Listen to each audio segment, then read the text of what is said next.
చిన్నపాటి 10 సెకండ్లు మాట్లాడకపోతే మీరు ఎంత గోల చేస్తారో నాకు అర్థం అవుతుంది. ముందుగా ఇక్కడికి విచ్చేసిన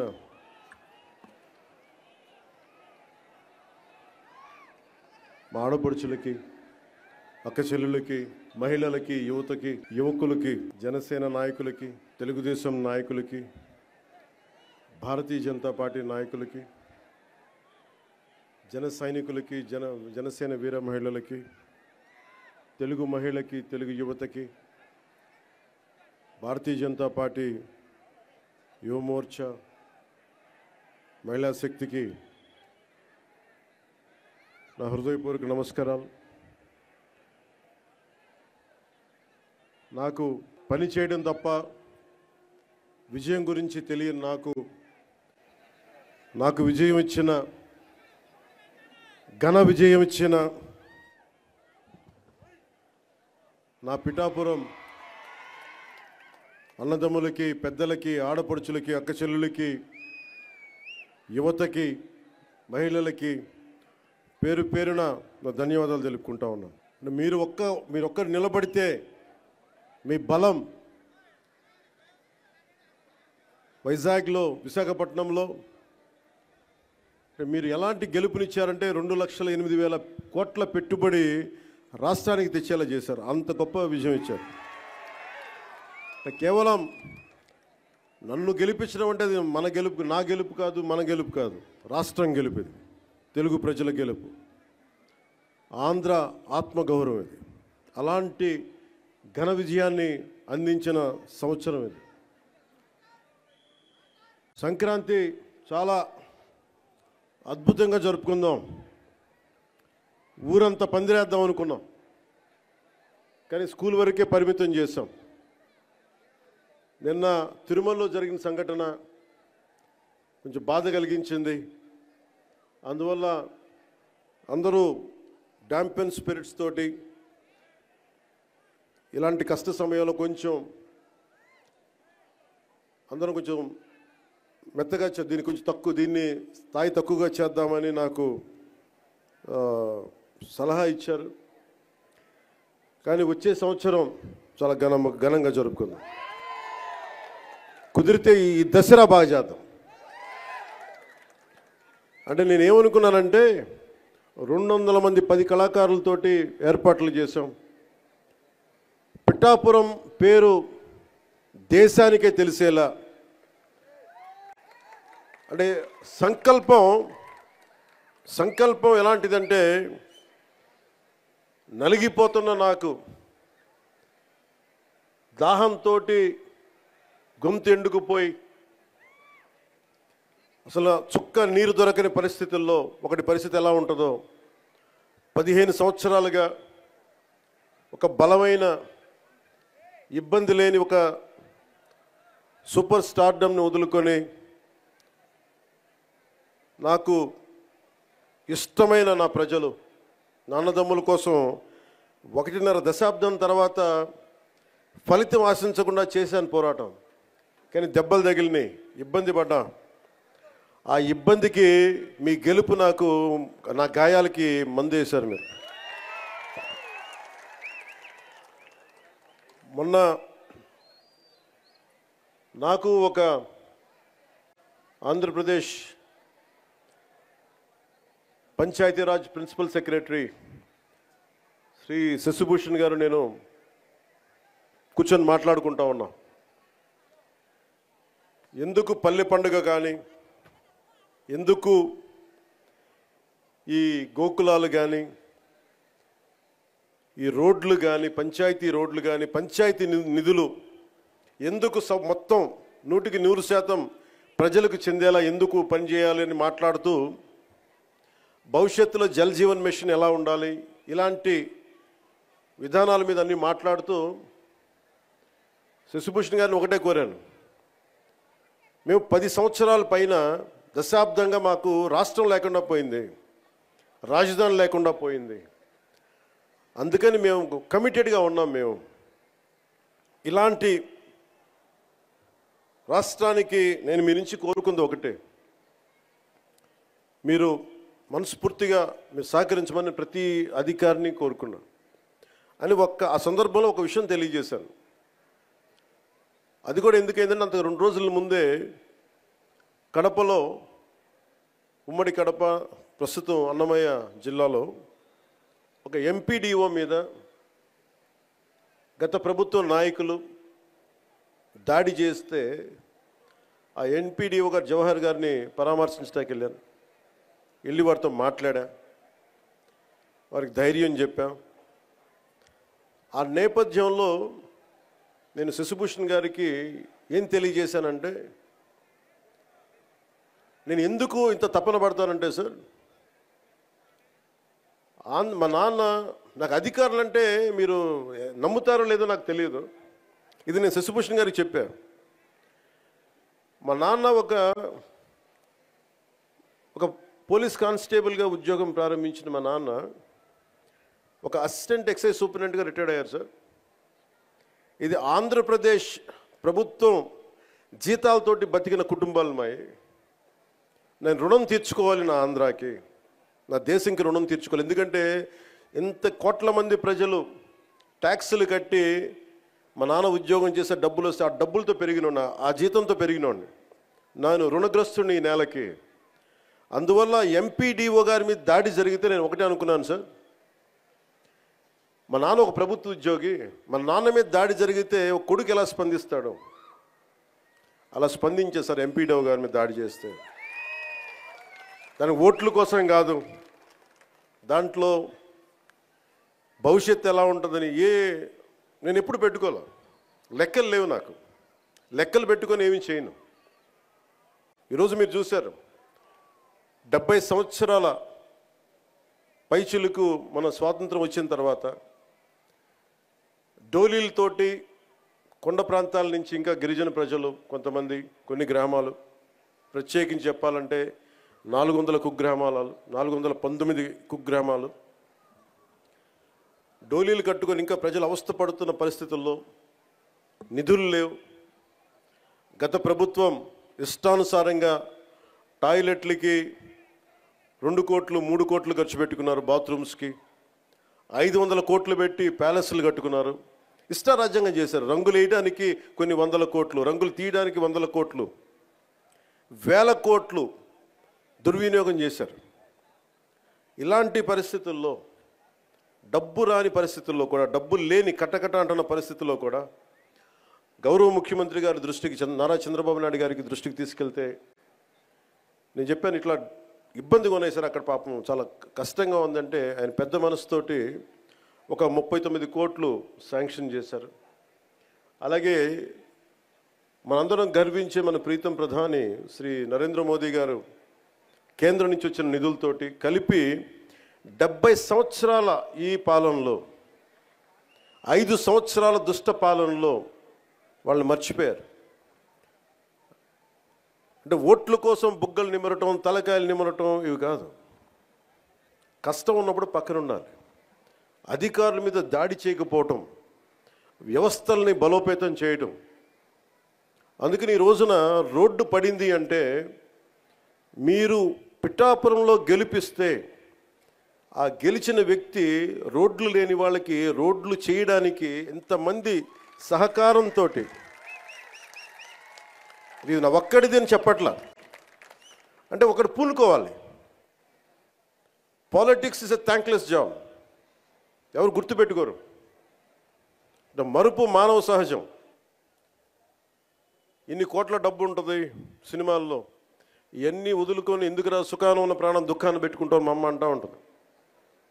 నాకు ఎప్పుడు దుఃఖం అనిపించలేదు, నాకు చాలా సంతోషం అనిపించింది. చెప్పులు లేకుండా మట్టిలో నడిస్తే, రోడ్లు బహిర్భూమి అంతా నిండిపోయి మలమూత్రాదాలతో నిండిపోయి అలాంటి రోడ్ల మీద నడిస్తే నాకు సగటు మనిషి కష్టం, సగటు మనిషి బాధ, వాళ్ళ అవసరాలు నాకు తెలిసి దాంట్లో నేను సుఖం చూశాను. అలాంటి వ్యక్తికి మీరు అండగా ఉన్నందుకు నా జన్మాంతం మీకు రుణపడి ఉంటాను. వేదికని అలంకరించిన శ్రీ తంగిళ్ళ ఉదయ్ శ్రీనివాస్ గారు, గౌరవ పార్లమెంట్ సభ్యులు,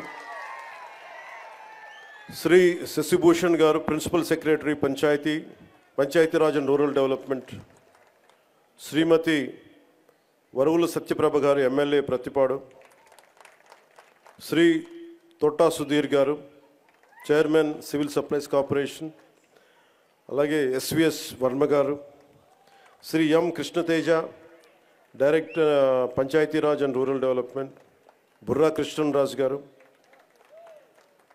అలాగే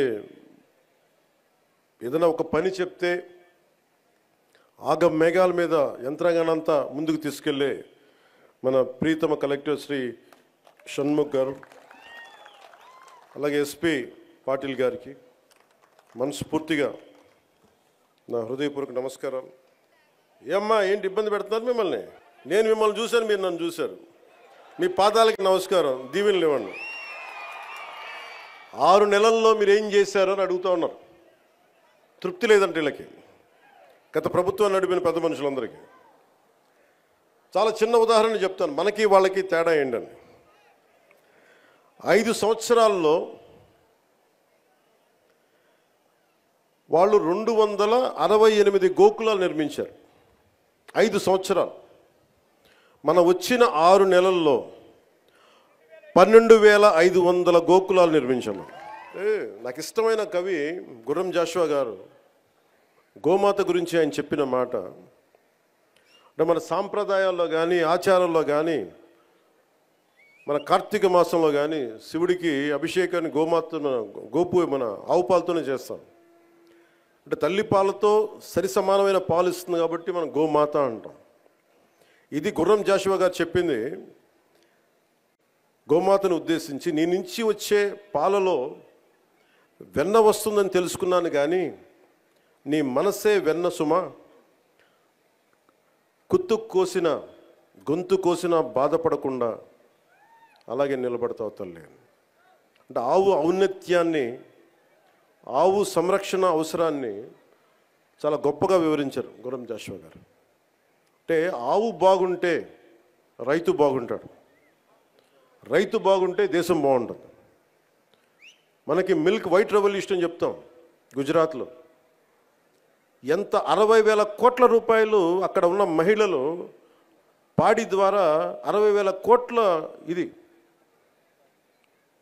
అంత ఉంది. వీళ్ళు ఇక్కడ తీసుకొచ్చారు అమూల్ని. గత ప్రభుత్వం దారుణంగా చిత్తూరులో కానీ మిగతా చాలా జిల్లాల్లో పాడి పరిశ్రమ అంటే ముఖ్యంగా డైరీస్ని చంపేశారు. గవర్నమెంట్ డైరీస్ని. ఎవరి దగ్గర డబ్బులు ఉండకూడదు, డబ్బులు వాళ్ళ దగ్గరే ఉండాలి. మనం ఎప్పుడు దేహి అంటూ ఉండాలి. డైరీస్ని చంపేసి వాళ్ళ సొంత డైరీలు పెట్టుకుంటా ఉన్నారు.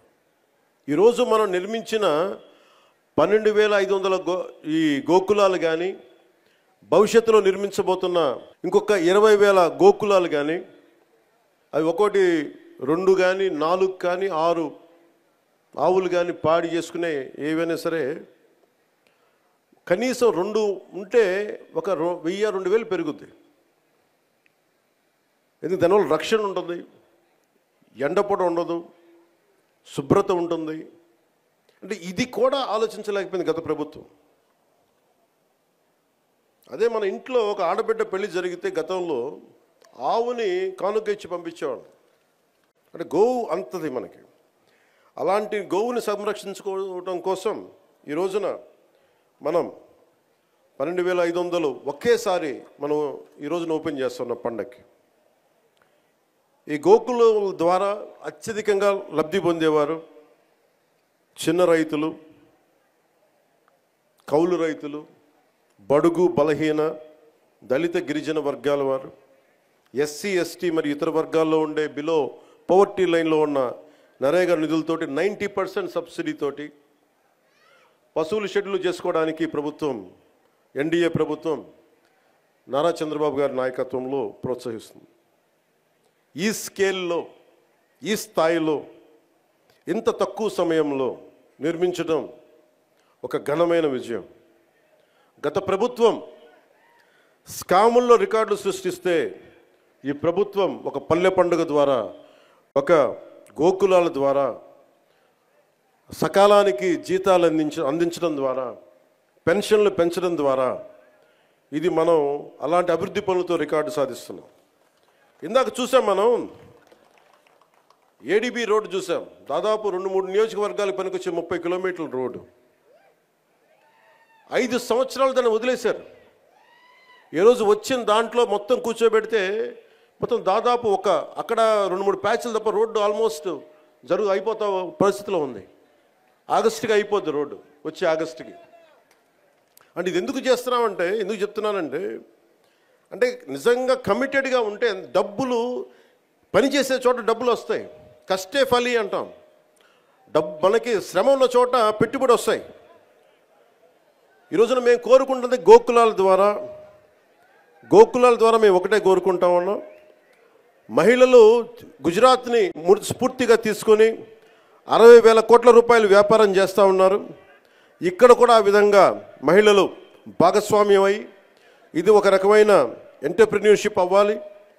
ఈ రంగం ఒక ఆత్మనిర్భర భారత్, ఎవ్వరి మీద ఆధారపడని భారతదేశంలో భాగంగా ఈ మహిళలకు కానీ, చిన్న రైతాంగానికి కానీ, పాడి పరిశ్రమ చేసే రైతాంగానికి కానీ ఇది లబ్ధిగా ఉంటుందని తెలియజేస్తా ఉన్నాను.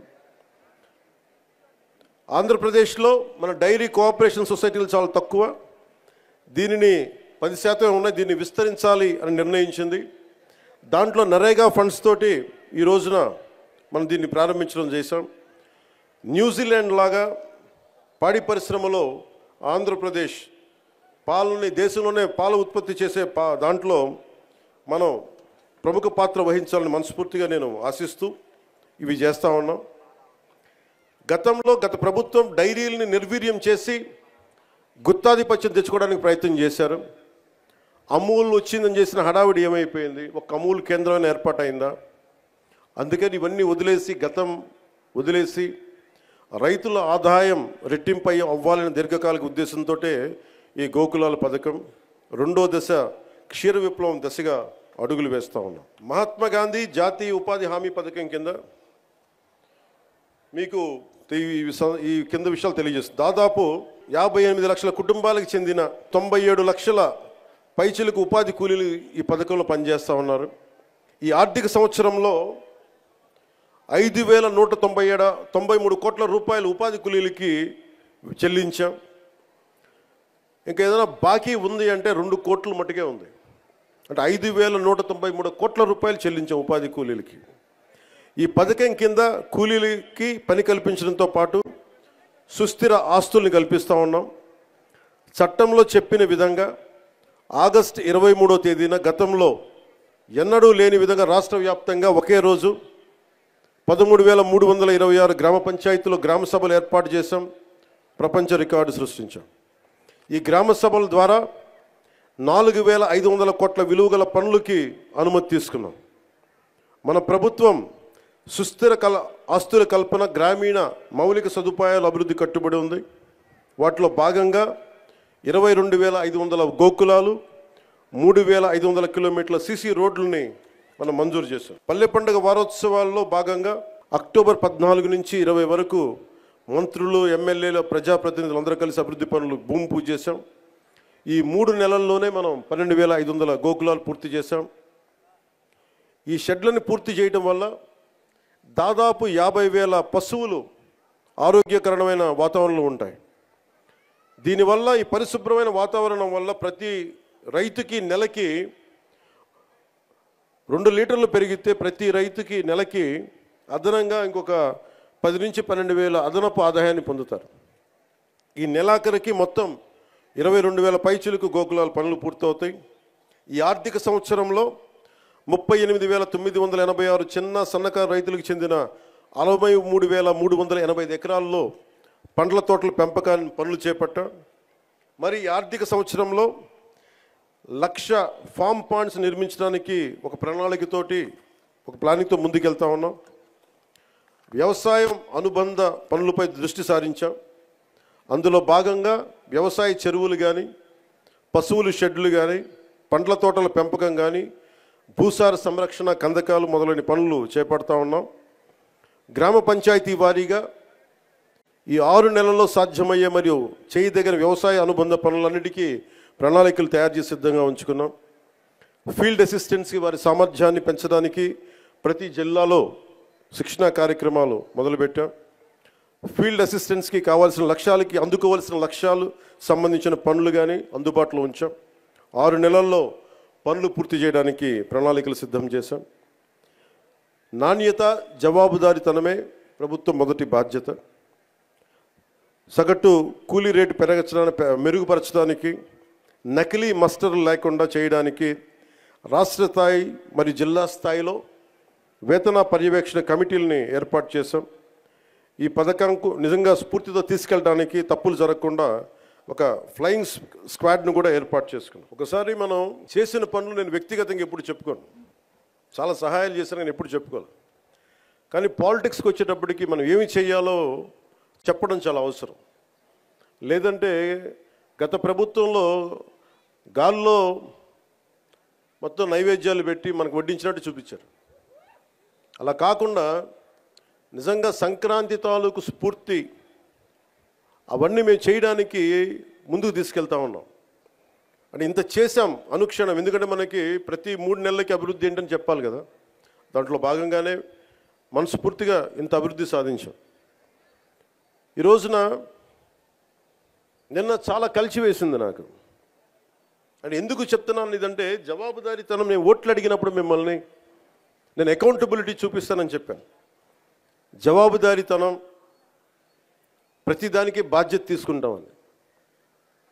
నిన్న తిరుమలలో జరిగిన సంఘటన, అది మన తొలి సంక్రాంతి పండగ ముందు జరగడం చాలా బాధ కలిగించింది. వైకుంఠ ఏకాదశి రోజున 6 నిండు ప్రాణాలు కోల్పోవడం బాధ కలిగించింది. 39 మంది గాయపడ్డారు. మనసు చాలా క్షోభించింది. పండగల వాతావరణం, పండుగలు చేసుకునే తక్కువ, కానీ సంక్రాంతి నాకు ఎదురు చూసేది మన గోమాతల్ని పూజ చేయడానికి. కనుమ రోజు ఎదురు చూస్తాను నేను, మరి పూజ చేయడానికి కోసం ఎదురు చూస్తూ ఉంటాను. అలాంటి పరిస్థితుల్లో ఈ సంఘటన జరగటం, చాలా ఉత్సాహంగా జరుపుకునే పండుగ నాకు వ్యక్తిగతంగా, ఈ గోమాత కోసం చేసే పండుగలు కాబట్టి నాకు నేను చాలా బాధ కలిగింది. నేను వెళ్ళి పరామర్శించవచ్చు, వచ్చేయచ్చు. మీరందరూ ఎన్డీఏకి, చంద్రబాబు గారి నాయకత్వంలో మీరు నమ్మి ఓట్లు వేశారు. బాధ్యత వచ్చినప్పుడు ఎవరి మీద నెట్టలేదు. మీ వల్ల జరిగింది, మా వల్ల జరిగింది అని. తప్పు ఎవరి వల్ల జరిగినా మేమందరం ప్రభుత్వంలో భాగస్వామ్యం కాబట్టి మనస్ఫూర్తిగా నిన్న దేశాన్ని క్షమాపణలు అడిగాను జరిగిన తప్పుకి. ఇది దేనికి క్షమాపణలు అడగాలి అంటే, collective responsibility. Leadership is all about collective responsibility. పంచాయతీరాజ్లో తప్పులు జరిగితే అది మా అందరి సమిష్టి బాధ్యత. నా దగ్గర నుంచి ఆఖరిగా ఉండే మన గ్రామాల్లో ఉండే వరకు, ఫీల్డ్ అసిస్టెంట్ వరకు తప్పుది.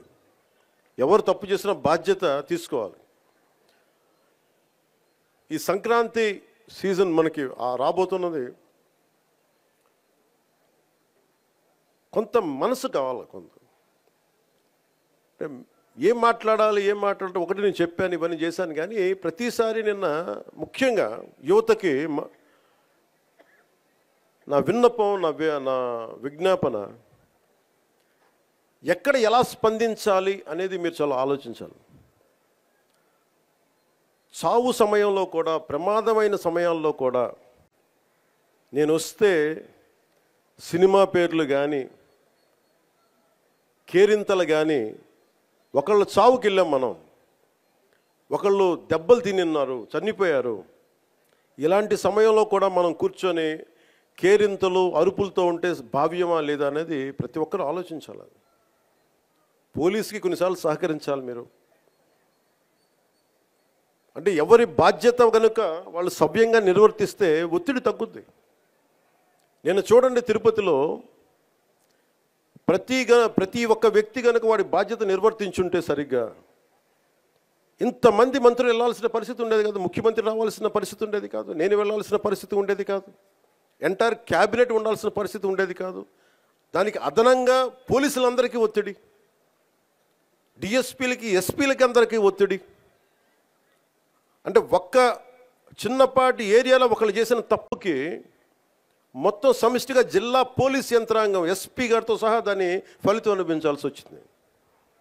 నాకు ప్రత్యక్షంగా దానికి సంబంధం లేకపోయినా నేను దాంట్లో ప్రభుత్వంలో బాధ్యత కాబట్టి సనాతన ధర్మాన్ని పాటించే హిందువులందరినీ నేను క్షమాపణ అడిగాను. అంటే ఇది ప్రతి ఒక్కరూ బాధ్యత నిర్వర్తించాలి. కేవలం నాయకులకి ఓట్లేస్తే సరిపోదు. ప్రతి ఒక్క ప్రజాప్రతినిధి కానీ, అధికారి కానీ, ఉద్యోగి కానీ ఎవరి బాధ్యతలు వాళ్ళు నిర్వర్తించాలి. లేకపోతే మటుకు ఇలాంటి దుర్ఘటనలే వస్తాయి, అభివృద్ధి ముందుకెళ్తుంది. అలాగే గత ప్రభుత్వంలో అలవాటైపోయి కొంతమంది, ప్రత్యేకించి కొంతమంది అధికారులకి పనిచేయడం మానేశారు, నిర్లక్ష్యంగా ఉండటం ఉన్నారు.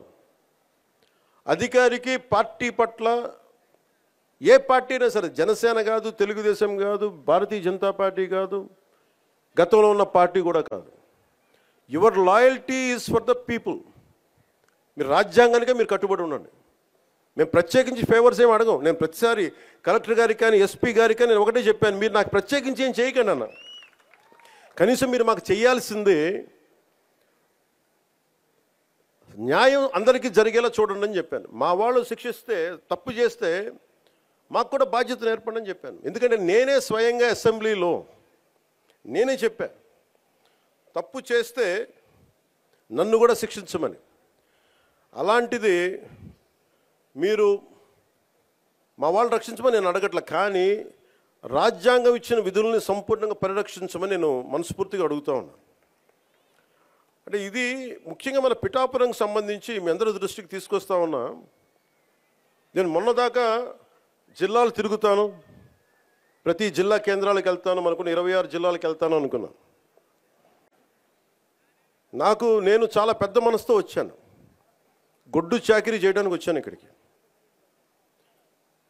సో ముందు పిఠాపురంతో మొదలు పెట్టాలని అనుకున్నాను.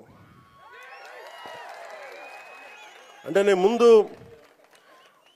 నాకు ఉద్దానంతో ప్రారంభించాం కాబట్టి శ్రీకాకుళంకి వెళ్దామా, లేదంటే భయంతో ఉండే, ఎంతసేపు భయం గుప్పిట్లో ఉండే కొన్ని రాయలసీమ జిల్లాలకు వెళ్దామా, ఇట్లా అన్నీ ఆలోచిస్తాను. ఒకటే అనిపించింది, ముందు ఇంటిని శుభ్రపరచుకో, తర్వాత బయటికి వెళ్ళి అనిపించింది.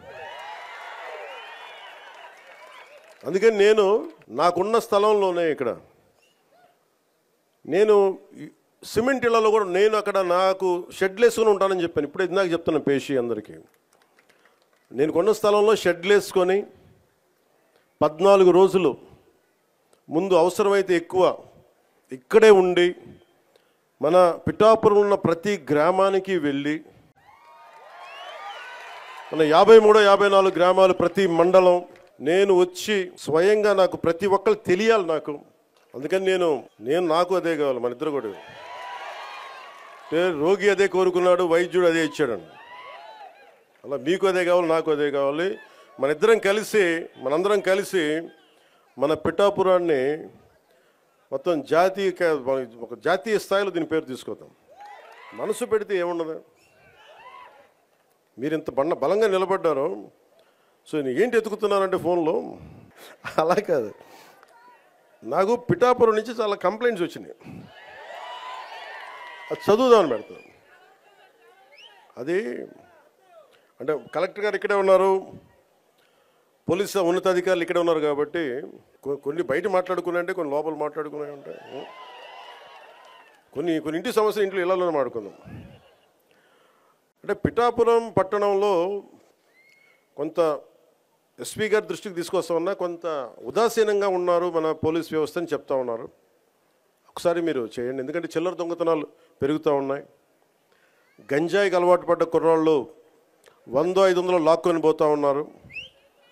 దొంగతనం చిన్నదే కావచ్చేమో కానీ ఊళ్ళల్లో నోటి మాట ద్వారా దొంగతనాలు పెరిగాయి అనేది మొదలైతే పవన్ కళ్యాణ్ వచ్చి దొంగతనాలు పెరిగినాయంటే చాలా దరిద్రంగా ఉంటుంది.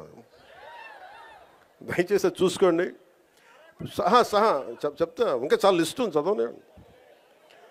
పిఠాపురం పట్టణంలో రథాలపేట, ఇందిరానగర్, అగ్రహారం ప్రాంతాల్లో గంజాయి వాడకం పెరిగినది ఉంది.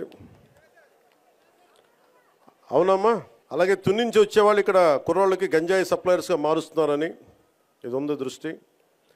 అలాగే మొన్న ఎస్సీ బాయ్స్ హాస్టల్లోకి వెళ్ళి కొంతమంది పిల్లల్ని కొట్టి 10-25 రూపాయలు లాక్కొని హాస్టల్లో వాళ్ళని డబ్బులు తీసుకున్నారని చెప్పారు. అదే రోజు మళ్ళీ పోలీస్ కంప్లైంట్ చేస్తే పిల్లల్ని తిరిగి కొట్టారని ఉంది నా దృష్టికి.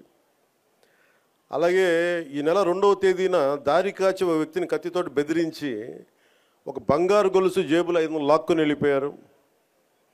పిఠాపురం పట్టణంలో ఉన్న RRBHR ప్రభుత్వ జూనియర్ కాలేజ్ దగ్గర ఈవ్టీజింగ్ పెరిగిపోయింది. బైక్స్ మీద రౌండ్స్ కొడుతూ అమ్మాయిల్ని ఇబ్బంది పెడుతూ వేధిస్తున్నారు. ఈ విషయాన్ని ప్రిన్సిపల్ శ్రీ కేశవరావు గారు 3 నెలల క్రితమే పోలీస్ స్టేషన్కి వెళ్ళి తమ కాలేజీ మొదలయ్యే సమయంలో పోలీసు ఉంచితే అమ్మాయిలకు భయం ఉండదని చెప్తా ఉన్నారు. ఈ కాలేజ్ దగ్గరే కాదు, పట్టణంలో ఉన్న ప్రైవేట్ కాలేజీల దగ్గర, బస్ స్టాండ్ దగ్గర ఈవ్టీజింగ్ పెరిగింది. రాత్రి వేళ రోడ్ల మీద బైక్ విన్యాసాలు చేసే వాళ్ళతో ప్రజలు ఇబ్బంది పడుతూ ఉన్నారు. ఇలాంటివన్నీ చాలా ఉన్నాయి. సెటిల్మెంట్లు పోలీస్ స్టేషన్లో కాకుండా, లాయర్స్ కాకుండా కొంచెం దయచేసి అందరూ మనస్ఫూర్తిగా దృష్టి పెట్టండి దీని మీద. అంటే ఎందుకు చెప్తున్నాను ఈ మాట అంటే, నేను తిరుపతి సంఘటన జరిగింది. అక్కడున్న పోలీస్ శాఖ కనుక నిజంగా అక్కడున్న DSP గారు కనుక సవ్యంగా బాధ్యత నిర్వర్తించుంటే, బాధ్యత అప్పచెప్పిన SP గారు ట్రాన్స్ఫర్ అయ్యేవాళ్ళు కాదు. నాకు ఇది చాలా బాధ కలిగించింది. అందుకని పిఠాపురంలో నేను ఎవరిని కూడా, మీరు అడగండి, కలెక్టర్ గారిని కానీ SP గారిని కానీ నేను ఎవరిని రికమెండ్ చేయలే. నేనేం చెప్పానంటే, నేను ఎవరిని వెండేట ప్రభుత్వం, మీరు గత ప్రభుత్వంలో మీరు పనిచేసి ఉండొచ్చు, నాకు తెలియదు, నేను అన్నీ మర్చిపోతున్నా, గతం అంతా మర్చిపోతున్నా. ఇప్పుడు ఫ్రెష్గా ప్రారంభిద్దాం. నేను మిమ్మల్ని జడ్జ్ చేయను. నాకు ఇవ్వాల్సిందల్లా సుపరిపాలన ఇవ్వండి. తన్నా మన అని భేదం లేకుండా అందరికీ సమ న్యాయం చేయమని అంటే, అది జరగకపోతే మటుకు మళ్ళీ నా లాంటి వాడు వచ్చి రోడ్ల మీద తిరిగితే ఎవరికి నిద్రాహారాలు ఉండవు. అక్కడ దాకా తీసుకెళ్ళదు. ఎందుకంటే నేను ఒక రౌడీ మూకను ఎదుర్కోవడానికి, గుండాల మూకను ఎదుర్కోవడానికి నేను మొదటి తరం రాజకీయ నాయకుడిని. నేను మొదటి తరం రాజకీయ నాయకుడిని. మా నాన్న ముఖ్యమంత్రి కాదు, మా నాన్న కానిస్టేబులే. నాకు 10 మంది తెలీదు. ఈ వేదిక పైన ఉన్న పెద్ద అధికారులు, IASలు అంటే నాకు భయం వేస్తుంది. నాకు పెద్దది, ఇంకా నేను చిన్న ఉద్యోగ కొడుకుని కదా. మా నాన్న ఏం చెప్పాడు, చిన్నప్పుడు వచ్చారు, దొరగారు వచ్చారు, ఇంట్లో నుంచి భోజనం పంపించాలని చెప్పాడు. మాకు ఐజీలు అంటే దొరగారు మా ఇళ్లలో. ఈ రోజుకి ఇన్ని కోట్లాది మంది నన్ను గుండెల్లో పెట్టుకున్నా, కేంద్ర స్థాయిలో నాకు పరిచయాలున్నా, నాకెప్పుడు అధికారులు పెద్దవాళ్ళే. నాకు లోపల అంత గౌరవం ఉంటుంది నాకు. కానీ గౌరవం నిలబెట్టుకోవాల్సిన అవసరం కూడా అధికారుల మీద ఉంది. ఎందుకంటే నేను ప్రజల కోసం పనిచేస్తాను. అందుకని ఈ బాధ్యతని అందరూ చేయాలి. ఎందుకంటే నేను ఈవ్టీజింగ్ అనేది నాకు చాలా చిరాకు. నిస్సహాయ స్థితిలో ఉన్న ఆడపిల్లల్ని వేధించడం అనేది మగతనం కాదు. అది మీరు మగతనం కావాలంటే జిమ్నాస్టిక్స్కి వెళ్ళండి. మీరు మగతనం ప్రూవ్ చేయాలంటే దేశం కోసం ఒళ్ళుంచి ఆర్మీలో జాయిన్ అవ్వండి. ఆడపిల్లల్ని ఏడిపించి అది మగతనం అంటే తొక్కి నారత్తిస్తాం, పిచ్చ వేషాలు వేస్తాం. ఎందుకంటే ప్రతి ఇంట్లో ఆడపిల్లలు ఉన్నారు. తల్లి లేకుండా మనుగడ లేదు సృష్టిలో. మీరు ఆడబిడ్డలకి, పోలీస్ శాఖ కూడా నేను చాలా బలంగా చెప్తా ఉన్నాను, ఇంకొకసారి నాకు ఈవ్టీజింగ్ అనేది నాకు కనిపించకూడదు పిఠాపురంలో. This is my directive. ఎందుకంటే నా నియోజకవర్గాన్ని నేను సవ్యంగా చేసుకోలేనప్పుడు, నా నియోజకవర్గాన్ని నేను సరిగ్గా కాపాడుకోలేను, నా డిప్యూటీ ముఖ్యమంత్రి పదవి దేనికి, అధికారులు ఉండడం దేనికి? నేను చాలా స్పష్టంగా ఉన్నాను ఈ విషయంలో. వీళ్ళను కొడితే క్రిమినల్స్కి కాస్ట్ లేదు, గుర్తుపెట్టుకోండి. తప్పులు చేసి కులాల వెనక దాక్కుంటే బయటికి తీసుకొస్తాం, గుర్తుపెట్టుకో. కులాల వెనక దాక్కోకండి. వాళ్ళు క్రిమినల్స్కి కులం లేదు, ప్రజాప్రతినిధులకి కులం లేదు. We are very clear about it. చాలా స్పష్టంగా ఉన్నాను దాని మీద. ఈయన కొడితే మాకు ఓట్లు పోతాయి. ఇప్పుడు నేను అధికారులందరికీ చెప్తా ఉన్నాను, సార్ ఈయన అరెస్ట్ చేస్తే ఓట్లు పోతాయి. ఎందుకు ఓట్లు పోతాయి? ఎవరు వెనకేసుకొస్తారు వీళ్ళని? నేనైతే వెనకేసుకురాను. మా కూటమిలో ఉన్న నాయకులు ఎవరు వెనకేసుకురారు, ఒకళ్ళు వెనకేసుకొస్తే సరిదిద్దుతాం. అంతేకాని నిస్సహాయంగా పవన్ కళ్యాణ్ బిడ్డలు బాగానే ఉంటారు, వాళ్ళు నాన్న రక్షించుకోగలరు. ఒక సగటు మనిషి, సగటు క్లర్క్, సగటు క్లాస్ 4 ఎంప్లాయ్, వాళ్ళని కదా సంరక్షించాల్సింది మనం. విఐపి ట్రీట్మెంట్ ఆగాలి, ఇక్కడ సగటు కామన్ మ్యాన్ ట్రీట్మెంట్ పెరగాలి. అది తిరుమలలో కావచ్చు, సగటు జీవితంలో కావచ్చు. ఇలా కాకుండా కూర్చోబెట్టి పోలీస్ 6 నెలల హనీమూన్ పీరియడ్ అయిపోయింది. హనీమూన్ పీరియడ్ అయిపోయింది అందరికీ, నాతో సహా. నాకు కూడా ఇంక లెర్నింగ్ కూర్చోబెట్టి రివ్యూస్ అని వదిలేసాను. నేను నుంచో చోట రివ్యూ చేస్తాను, అవసరమైన చోట నిలబడతాం, కానీ రాష్ట్రం అంతా తిరుగుతాం, మన పిఠాపురంతో మొదలు పెట్టుకొని. మీరు నన్ను నమ్మి గెలిపించారు, మీరు నన్ను, నేను మీకు నిలబడతాను, గుర్తుపెట్టుకోండి. మీరు నాకు ప్రోగ్రెస్ ఇవ్వండి, నేను మళ్ళీ పని చేసే ఓట్లు అడుగుతాను. కానీ ఈ లోపల మటుకు నాకు మీరు జేజేలు కొట్టండి, ఆటోగ్రాఫ్లో నేను ఇవ్వకపోవచ్చేమో, కానీ మీకు పని అయితే ఒళ్ళు ఉంచి పనిచేస్తాను. మీరు మొత్తం 5 సంవత్సరాల పాలన అయిన తర్వాత ఇంకొకసారి తనకి ఎమ్మెల్యేగా అవకాశం వచ్చింది ఇవ్వండి, లేదు నువ్వు మాకు నచ్చలేదు వదిలేయండి. మీరు నేను అంత నిక్కచ్చిగా ఉన్నాను, నాతోటి నేను అంత నిక్కచ్చిగా ఉన్నాను. అందుకని నేను చాలా చాలా స్పష్టంగా ఉన్నాను. 15 ఏళ్ల తక్కువ కాకుండా అలయన్స్ ఉండాలని మనస్ఫూర్తిగా నేను ఆ శక్తిపీఠాన్ని ఆనేసి చెప్తా ఉన్నా. కానీ అధికార యంత్రాంగం నాకు మీ సహకారం కావాలి. నేను గవర్నమెంట్ ఎంప్లాయ్ కొడుకునే, లేట్ గవర్నమెంట్ ఎంప్లాయ్ కొడుకుని. నేను కష్టాలు నాకు తెలుసు. జీతాలు రాకపోతే స్కూల్లో నుంచి బయటికి పంపించేసిన సంఘటనలు కూడా ఉన్నాయి, నాకు అవి తెలుసు. నాకు కరెక్ట్గా కూర్చోబెట్టి 1వ తారీఖు జీతాలు రావు, 7కో 8కో వస్తే స్కూల్ నుంచి పంపించేసేవాళ్ళు నన్ను. అవి కూడా చాలా సందర్భాలు జరిగినాయి. నా కష్టాలు తెలియదని చెప్పకండి ఎవరు, నా కష్టాలు తెలుసు. అందుకే నిన్న ఎందుకు తగ్గి మాట్లాడతానంటే కష్టాలు తెలిసిన వాడిని కాబట్టి. నాకు అధికారం అలంకారం కాదు, అధికారం బాధ్యత నాకు. కానీ నాకు పిఠాపురం బాగుండాలి, నేను చాలా చాలా స్పష్టంగా ఉన్నాను. లా అండ్ ఆర్డర్ కనుక ఎవరన్నా సరే ఇష్టరాజ్యంగా ఎవరన్నా సరే ఇష్టం వచ్చినట్టు చేస్తే తొక్కి నారత్తిస్తాను ఒక్కొక్కరికి. మా ఇష్టం కుదరదట్లా.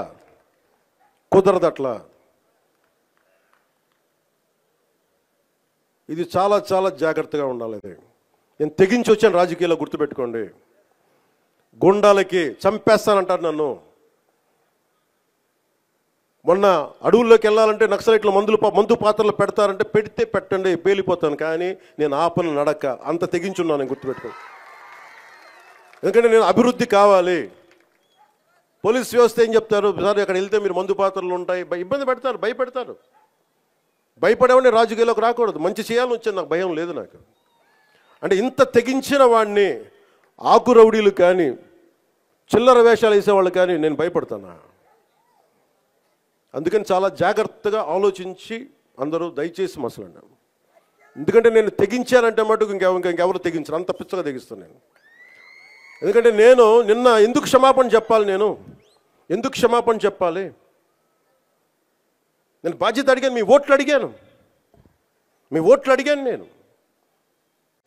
తిరుమల నాకు డైరెక్ట్గా నాకు సంబంధం లేకపోవచ్చు, కానీ నేను దాంట్లో భాగస్వామ్యం ప్రభుత్వంలో. మీరు నారా చంద్రబాబు గారు గెలవకపోయినా, నేను గెలవకపోయినా, 164 మంది ఎమ్మెల్యేలు గెలవకపోయినా టీటీడీ బోర్డు ఎక్కడి నుంచి వస్తుంది? చైర్మన్ ఎలా నియమితం అవుతాడు? ఆయన ఈఓ ఎలా నియమితం అవుతారు? ఈఓ ఎలా నియమితులు అవుతారు? మేము గెలిస్తేనే మీరు, అది ఎక్కడి నుంచి వచ్చింది మా గెలుపు? మీరిస్తే. అందుకు మీకు నేను క్షమాపణలు చెప్పాను. నేను కోరుకునేది ఒకటే, ఎప్పుడో చెయ్యని తప్పుకి జపాన్ లాంటి దేశంలో ప్రధానమంత్రి ఆయన పుట్టక ముందు జరిగిన తప్పుకి ఆయన పార్లమెంట్లో క్షమాపణలు చెప్పాడు. మనం నేర్చుకోవాల్సింది అది. వాళ్ళు చేయకపోయినా 3 తరాల ముందు తప్పు చేసినా క్షమాపణలు చెప్పారు. నేను ఈ రోజున అడుగుతుంది, టీటీడీ బోర్డు పాలక మండలి చైర్మన్ గారు కానీ, సభ్యులు కానీ, ఈఓ కానీ, ఏఈఓ కానీ మీరు ప్రెస్ మీట్ పెట్టి క్షమాపణలు చెప్పండి. నేను క్షమాపణలు చెప్పినప్పుడు మీకు క్షమాపణలు చెప్పడానికి నామోషి ఏంటి? బాధ్యత తీసుకోండి, బాధ్యత తీసుకోవాలి. ఇది చాలా బాధ కలిగించేది. మా సంబంధం లేదంటే ఎట్లా? నా తప్పు కాదంటే రాజు 7 చేపలు కదలా, మరి ఎవరు చేస్తారు ఇది? నాకేం సరదా నాకు క్షమాపణలు చెప్పడం? నేను దోషిగా నిలబడాలా ఇలాంటి సంఘటనలో? అందుకని ఎందుకు నేను డ్యాంపెన్ చేశాను, ఎందుకు తగ్గించాను సంక్రాంతి సంబరాలంటే, వాళ్ళు ఎంత గొప్పవాళ్ళంటే చనిపోయిన 6 మంది వారి కుటుంబ సభ్యులు దేవుడు పట్టుకెళ్ళిపోయాడు అంటున్నారు. 36 మంది గాయపడితే ప్రతి ఒక్కరిని పేరు పేరున పరామర్శిస్తే అందరూ కూడా నలిగిపోయి 100 మంది మీద పడిపోయారు. ఎంత ఉంటుంది ఒక ఆడపడుచు మీద పడిపోతే, పెద్ద ఆవిడ మీద పడిపోతే? తమిళనాడు నుంచి వచ్చారు. ఎలా ఉందమ్మా మీకంటే, కడవలు పాత్రికాంగయ్యా, కడవలు వెళ్ళి దేవుడు బయటికి తీసుకొచ్చాడు మమ్మల్ని అంటా ఉన్నారు. ఎంత పెద్ద మనసుతోటి సరిగ్గా చూసుకోలేదయ్యా మమ్మల్ని, కానీ ఏం చేస్తాం, మా కర్మ ఇలా కాలింది. అది దేశం తాలూకు దౌర్భాగ్యం. ప్రజలు ఇంత బాధ్యత ఇప్పుడు కష్టం వచ్చినప్పుడు ఎంత అద్భుతంగా చెప్పారంటే నాకు కన్నీళ్ళు వచ్చినాయి. నాకు నిన్న కరిగిపోయాను నేను. వీళ్ళకి క్షమాపణలు చెప్పదు ఇంకెవరికి క్షమాపణలు చెప్తాం? ఏఈఓ కానీ, ఏఈఓ వెంకయ్య చౌదరి గారు కానీ, ఈఓ శ్యామలరావు గారు కానీ, చైర్మన్ బిఆర్ నాయుడు గారు కానీ, టీటీడీ బోర్డు సభ్యులు, పాలక మండలి సభ్యులందరూ కానీ, మీరందరూ వచ్చి ఒక్కొక్క వ్యక్తి గురించి కథ వింటే అప్పుడు మీకు బాధ అర్థమవుతుంది. క్షమాపణలు చెప్పండి. మీరు క్షమాపణలు చెప్పి తీరాలి, వేరే దారి లేదు మీకు. మీరు క్షమాపణలు చెప్పడం వల్ల పోయిన ప్రాణాలు తిరిగి రావు, కానీ కనీసం ప్రజలు మిమ్మల్ని చూస్తూ ఉన్నారు. అది మటుకు జ్ఞాపకం పెట్టుకొని అందరూ తగ్గి క్షమాపణలు చెప్పండి. చాలా అవసరం ఇది. ఎందుకంటే ఈరోజు రాష్ట్రం మొత్తం, దేశం మొత్తం మీరు చేసిన తప్పుకి సంబరాలు జరుపుకోవడానికి ఆలోచిస్తూ ఉన్నారు. 4 లక్షల మంది ప్రజలు గరుడోత్సవాలకు వస్తే క్రౌడ్ మేనేజ్మెంట్ చేయగలిగేవాళ్ళు, అక్కడ చేయలే. 2500 మంది. చాలా బాధ అనిపించింది. Lack of management, crowd management లేక, ఎవరిని ఎంతమందిని కూర్చోబెట్టాలి ఈ ఆలోచన లేక, అది కానిస్టేబుల్స్గా దగ్గర నుంచి అధికారులు, ఎస్ఐలు, సిఐలు, 1100 మంది పైచిలకు పోలీసు. కానీ దురదృష్టం జరిగిపోయింది. సో నేను ఈ సందర్భంలో నేను ఒక కొత్త ప్రయాణం మొదలు పెడుతున్నాను. 6 నెలల తర్వాత ప్రతి జిల్లాకి వస్తాను. అది మనం పిఠాపురంతో మొదలు పెడుతున్నాను. ప్రతి గ్రామం, మన ఉప్పాడ దగ్గర నుంచి మత్స్యకార గ్రామాలు కావచ్చు, ప్రతి గ్రామం నేను వెళ్ళి కనుక్కొని, ఎందుకంటే నేను పనిచేయడానికి వచ్చాను మీకోసం. నేను నాయకులందరినీ కలుపుకెళ్తాను. అది వర్మ గారు కావచ్చు, కృష్ణరాజు గారు కావచ్చు, ప్రతి ఒక్కరు, మా జనసేన నాయకులు కావచ్చు, పేరు పేరున నేను చాలా బాధ్యతగా ఉంటాను. ఇంత పని చేసేవాడిని అంత గొడవ పెట్టుకోవాలంటే నేను వెనకండి, అది కూడా గుర్తుపెట్టుకోండి. నాకు అంత తెగింపు ఉండదు. మీరు అడవుల్లోకి వెళ్ళడానికి భయపడతారు. నాకు బిడ్డలు, నా 4 బిడ్డలు. పోవడానికి నాకు చాలా కోట్ల సంపాదన ఉంది, కెరీర్ ఉంది నాకు. ఇవన్నీ వదిలి నేను అడవుల్లోకి వెళ్ళి మందు పాత్రలు ఉంటాయా లేదా అని భయంతో ఎందుకు వెళ్ళాలి నేను? నాకు ఇష్టం అంత ప్రజలంటే, ప్రేమ నాకు. ఎంతసేపు కూర్చొని శ్రీశ్రీ కవితలు చదివి, బాలగంగాధర్ కవితలు చదివి అవి ఉటంకించడానికి నేను ఒక స్టేజ్ మీద, నేను కవిని కాదు, నేను పనిచేసేవాడిని. విప్లవకారుడు రాజకీయ నాయకుడు అయితే ఎలా ఉంటుంది, ఇలాగే ఉంటుంది. విప్లవకారుడు తుపాకీ పట్టుకోకుండా ఓటు నమ్మితే ఎలా ఉంటుంది, ఇలాగే ఉంటుంది. నా డబ్బు మీద మమకారం లేదు, పేరు మీద ఇష్టం లేదు, బాధ్యతే ఉంది నాకు. అందుకని నాతో ప్రేమైనా సరే, గొడవైనా సరే, రెండిటికి నేను సిద్ధం. అందుకని దయచేసి నేను డబ్బుకు ఆశపడో, పేరుకు ఆశపడో, నాకు భగవంతుడు కావాల్సినంత పేరు ఇచ్చాడు, అవసరమైనంత డబ్బు ఇచ్చాడు. నేను కోరుకుందల్లా మా నాన్న కష్టం చూశాను. నిజాయితీగా ఉంటే ఒక వ్యక్తి ఎలా నలిగిపోతాడో నేను చూశాను. పడలేక అవినీతితోటి సెలవులు పెట్టేవాడు మా నాన్న, ఆయన కష్టం చూశాను.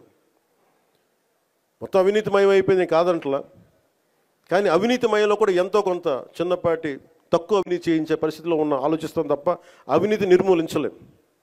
నేను అదే కోరుకుంటా ఉన్నాను, బాధ్యతగా ఉండాలి. అందుకని నేను మీ అందరికీ పేరు పేరున సంక్రాంతి శుభాకాంక్షలు చెప్పడానికి మనసు రావట్లేదు. మీరు ఆనందంగా ఉండాలి ఈ శుభ సందర్భంలో మనస్ఫూర్తిగా కోరుకుంటూ, నాకు ముఖ్యమంత్రి గారికి, గౌరవ ముఖ్యమంత్రి గారికి, శ్రీ నారా చంద్రబాబు నాయుడు గారికి చాలా అద్భుతంగా ఆయన సహకారం అందిస్తూ ఉన్నారు. వారికి నా ధన్యవాదాలు తెలియజేస్తూ ఉన్నాను. 2,08,000 కోట్ల పెట్టుబడిని మాకు ఇచ్చినందుకు ప్రధానమంత్రి శ్రీ నరేంద్ర మోదీ గారికి మనస్ఫూర్తిగా నా ధన్యవాదాలు. భారతీయ జనతా పార్టీ కార్యకర్తలకి, నాయకులకి, మహిళలకి, తెలుగుదేశం పార్టీ నాయకులకి, మహిళలకి, కార్యకర్తలకి, జన సైనికులకి, వీర మహిళలకి, ప్రతి ఒక్కరికి పేరు పేరున నా హృదయపూర్వక ధన్యవాదాలు. మీ అందరికీ శుభాకాంక్షలు తెలియజేసుకుంటూ మరోమారు అధికార యంత్రాంగం అందరికీ కూడా మనస్ఫూర్తిగా ధన్యవాదాలు తెలియజేసుకుంటా ఉన్నాను. పిఠాపురం నుంచి చాలా అర్జీలు వచ్చినాయి. దాదాపు వచ్చిన అర్జీల్లో ప్రతిదీ పరిష్కరించాం. కొన్ని పరిష్కారం గురవ్వాలంటే కొన్ని లీగల్ సమస్యలు, కొన్ని ఏమో వాళ్ళు వ్యక్తిగతంగా చేసిన అప్పులు, అవన్నీ మనల్ని అడుగుతూ ఉన్నారు. ఇలాంటివి కాకుండా సగటు మనకి ఏమైతే కష్టాలు ఉన్నాయో మనకి ఫండ్స్ అన్నిటి దగ్గర నుంచి, నా వ్యక్తిగత ఫండ్స్ దగ్గర నుంచి ఇచ్చాను. ఇవన్నీ కింద పేషీ నుంచి ఎవరైనా వెళ్ళి వాళ్ళతో మాట్లాడి అర్జీ అంటే తీసుకోండి. సో మీ అందరికీ మరోమారు ధన్యవాదాలు తెలుపుకుంటూ సెలవు తీసుకున్నాను. జై హింద్.